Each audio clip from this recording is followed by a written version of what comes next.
ये क्या कर रहे हो हनुमान? क्या कर रहे हो हनुमान? क्या कर रहे हो?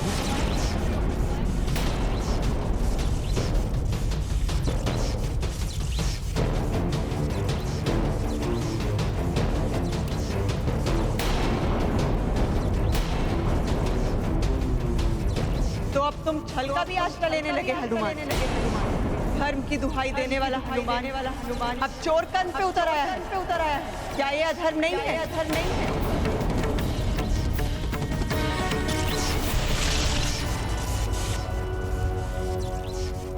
क्या सोच रहे हो हनुमान?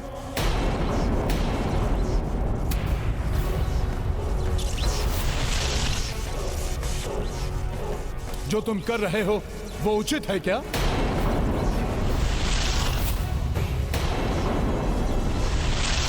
क्या अधर्म से प्राप्त किए गए इस बाण को तुम्हारे मर्यादा पुरुषोत्तम प्रभु स्वीकार कर लेंगे? नहीं, प्रभु इसे कदापि स्वीकार नहीं करेंगे। हनुमान को ऐसा कार्य शोभा नहीं देता, अपराध है ये। मैं ये क्या करने जा रहा था? धर्म की रक्षा के लिए अधर्म का आश्रय?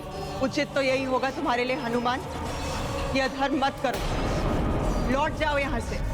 अधर्म तो रावण ने किया है देवी। इस मृत्यु बाण को यमराज से छीनकर मैं तो न्याय कर रहा हूं। विधाता ने जो भाग्य में लिखा है उसे कोई भी परिवर्तित नहीं कर सकता।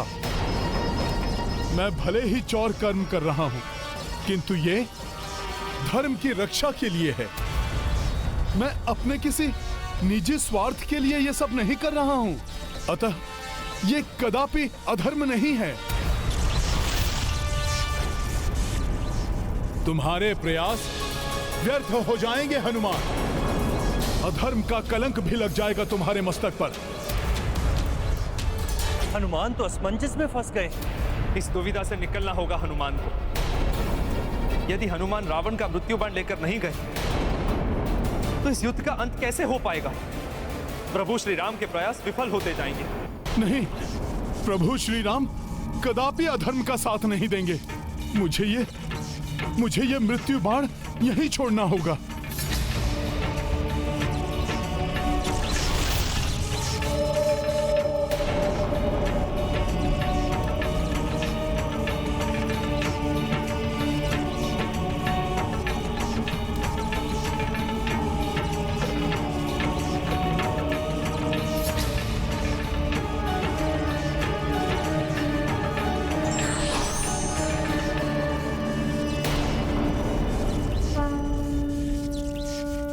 यमराज जी, आपके इस निर्मल धर्मराज रूप के दर्शन पाकर मैं धन्य हो गया। मेरा प्रणाम स्वीकार करें।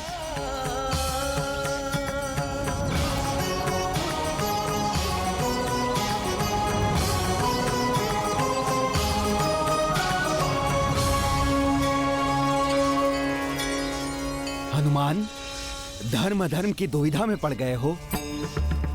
हाँ धर्मराज जी। ये अधर्म नहीं है हनुमान, अपितु तुम तो इस बाण को उसके उचित स्थान पर पहुंचाकर धर्म संगत कार्य कर रहे हो। किंतु है तो ये चौर कर्म ही ना। इसे मेरे प्रभु कदापि स्वीकार नहीं करेंगे। हनुमान, धर्म की रक्षा के लिए आवश्यक है, इसीलिए तुम्हें इस बाण को प्रभु के संज्ञान में आए बिना ही उनके तुनीर में रखना होगा। इस प्रकार जैसे ही रावण के जीवन की अंतिम घड़ी आएगी, उसका मृत्यु बाण प्रभु के हाथ में आ जाएगा।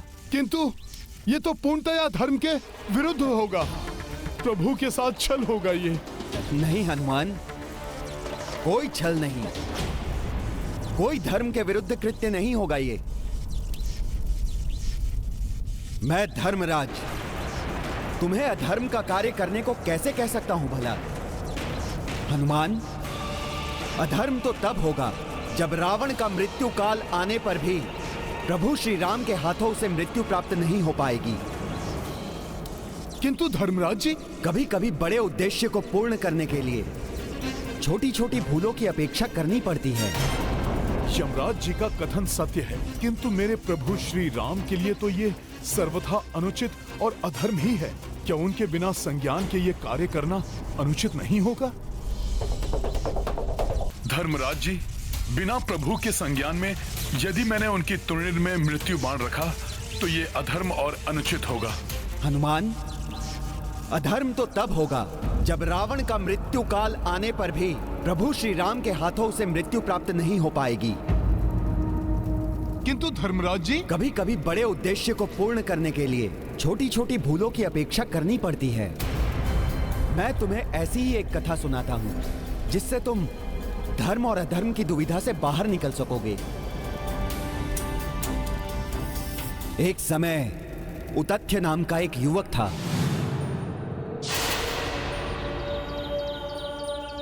एक श्राप के कारण उसकी बुद्धि नष्ट हो चुकी थी और उसके परिजनों ने उसे मूर्ख कहते हुए घर से बाहर निकाल दिया था।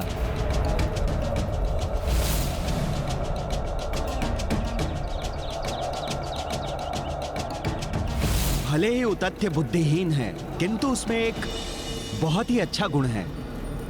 हनुमान, वो कभी झूठ नहीं बोलता था। एक समय महादेव, शिव और नंदी ने उतथ्य के सत्यवाचन की परीक्षा लेने का निर्णय किया।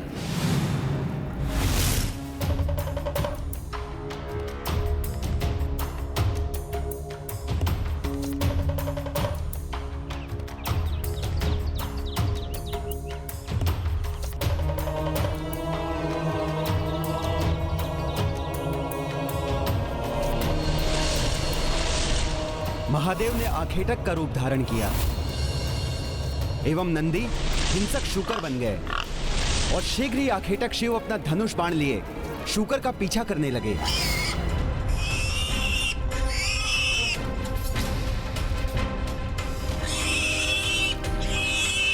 हिंसक शूकर भागते भागते उतथ्य की ओर आने लगा। भय के मारे उतथ्य के मुख से अकस्मात ही देवी आदि शक्ति का प्रथम बीज मंत्र प्रस्फुटित हुआ।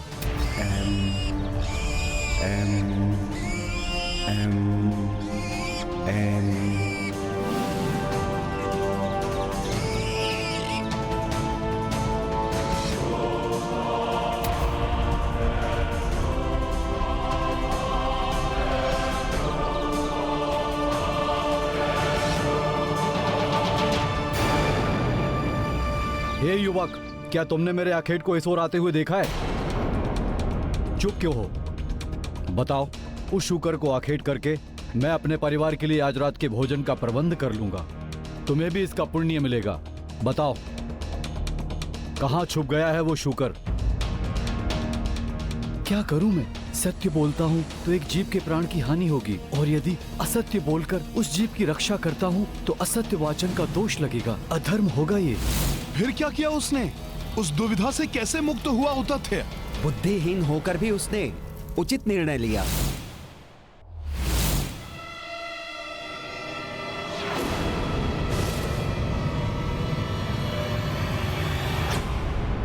शूकर उस ओर गया है।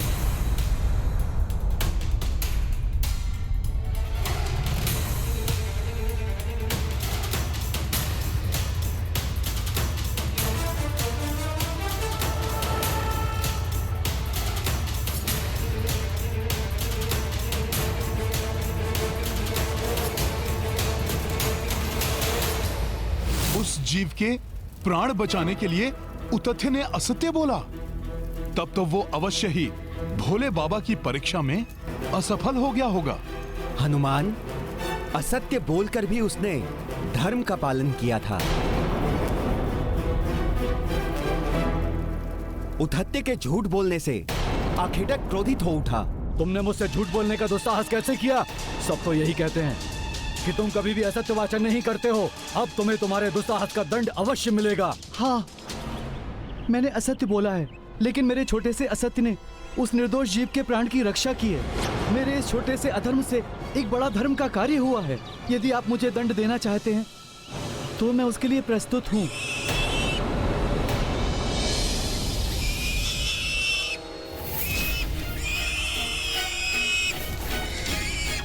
ये क्या? ये शूकर यहाँ वापस क्यों आ गया?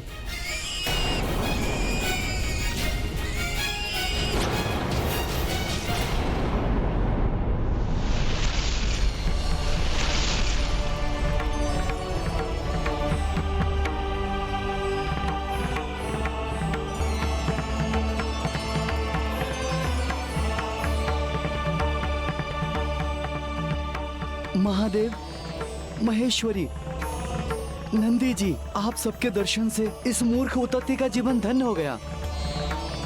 आप सबके चरणों में मेरा प्रणाम। उठो तथ्य, भले ही तुमने मिथ्या वचन कहे, किंतु कोई अधर्म नहीं हुआ है तुमसे। मेरी परीक्षा में सफल रहे तुम। मुझे दुविधा से उबार कर आपने मुझ पर बहुत बड़ा उपकार किया है प्रभु। तुम्हारा ये कृत्य संसार के समक्ष उदाहरण बनेगा कि असत्य संभाषण से यदि सबका कल्याण होता है तो वो असत्य धर्म नहीं होगा, और जिस सत्य से किसी निर्दोष का बुरा होता है वो सत्य होकर भी अधर्म कहा जाएगा। तुमने अपने असत्य से एक जीव की रक्षा करके यह सिद्ध कर दिया है उतत्य कि बड़े उद्देश्य, बड़े कार्यों के लिए यदि छोटे नियम तोड़ना भी पड़े तो वो अधर्म नहीं कहलाते। मैं मूर्ख क्या जानूं माता कि क्या धर्म क्या अधर्म। मुझे जो उचित लगा मैंने वही किया। ये मूर्खता नहीं, बुद्धिमानी कहलाती है उतत्य। और यही नहीं, तुम्हारे मुख से अनायास ही मेरे प्रथम बीज मंत्र एम का प्रस्फुटन भी हुआ है। अतः मैं तुम्हें आशीर्वाद देती हूँ कि आज से तुम मूर्ख उतत्य नहीं, महामुनि उतत्य के नाम से जाने जाओगे। मैं कृत हूँ माता। आप सबको कोटि कोटि नमन। तुम्हारा कल्याण हो उतत्य।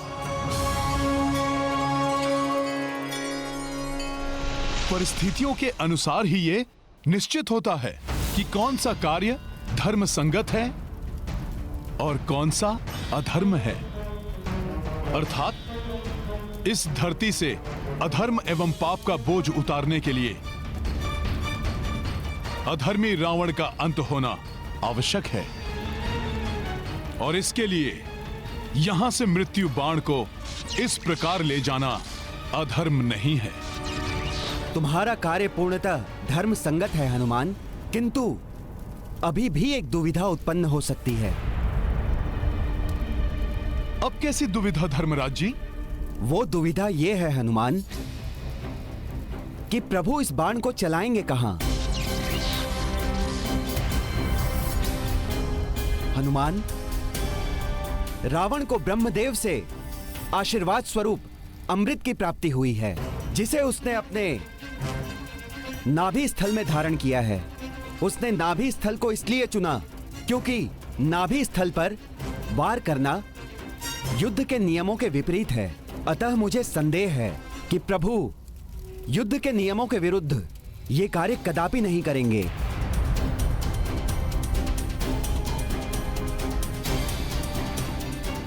फिर ऐसी स्थिति में क्या करना चाहिए धर्मराज जी? हनुमान, तुम्हें प्रभु के तुणीर में यह बाण तो रखना ही है, किंतु प्रभु जब बाण चलाएंगे तब तुम्हें इस बाण का लक्ष्य परिवर्तित भी करना होगा।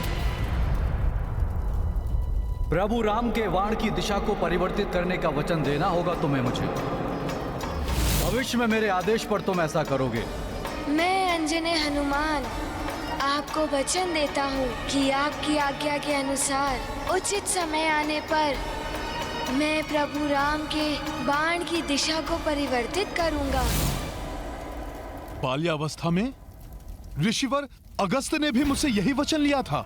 ऋषिवर अगस्त को भी यह ज्ञात था कि ब्रह्मा जी से प्राप्त अमृत को रावण ने अपनी नाभि में छुपा कर रखा है। हनुमान, अब तो तुम्हारे मन में कोई संशय नहीं है ना? जब धर्मराज ने मुझे स्वयं इस संशय से निकाल लिया, ऋषिवर अगस्त ने भी मुझसे वचन लिया, तब कैसे मैं इतने महत्वपूर्ण कार्य को करने से पीछे हट सकता हूं?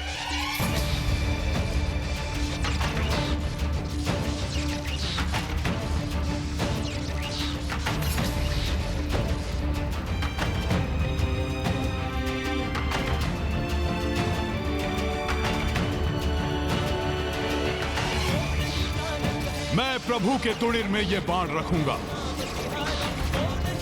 समय आने पर इसका लक्ष्य परिवर्तन भी करूंगा। अब अधर्म का नाश होगा और धर्म की विजय होगी, विजय होगी, विजय होगी।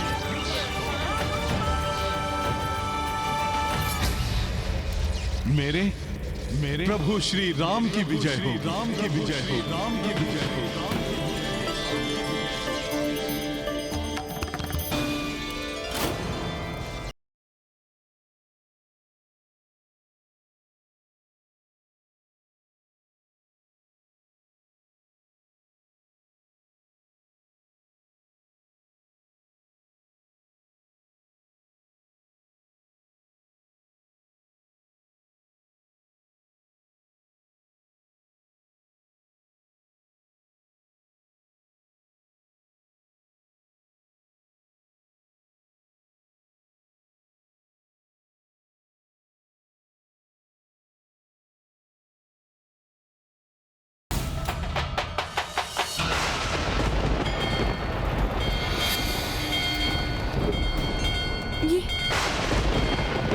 ये क्या?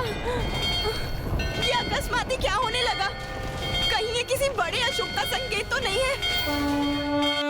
शब्द विजय पर्याय कपीसा, बल अपार मुख तेज रवीसा। रावण दुष्ट का मृत्यु बाणा, प्राप्त किए देखो हनुमाना। रघुनंदन रावण की लड़ाई, अंत चरण हनुमत पहुँचाई। काज प्रभु के कपि किए पूरे, इनके बिना रघुराई अधूरे।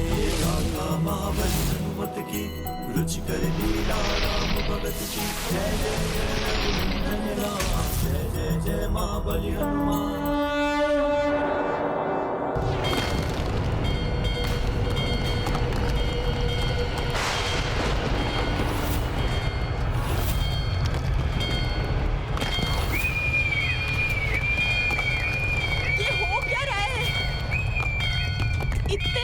अकस्मात ही दिखाई देने लगे। कहीं कोई बड़ा अनर्थ तो नहीं? नहीं नहीं।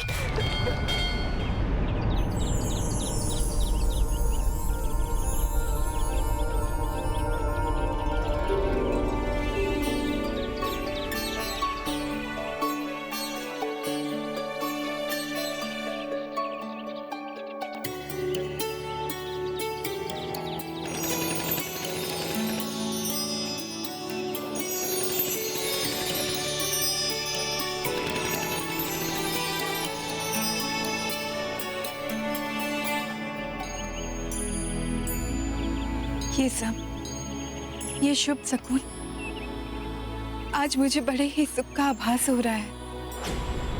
अवश्य ही ये अपशकुन अनर्थ की ओर संकेत कर रहे हैं।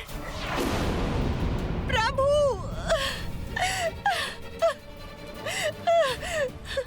प्रभु रक्षा करना मेरे स्वामी की। ये शुभ शकुन संकेत दे रहे हैं कि शीघ्र ही स्वामी अंत कर देंगे अधर्म का एवं अधर्मी रावण का।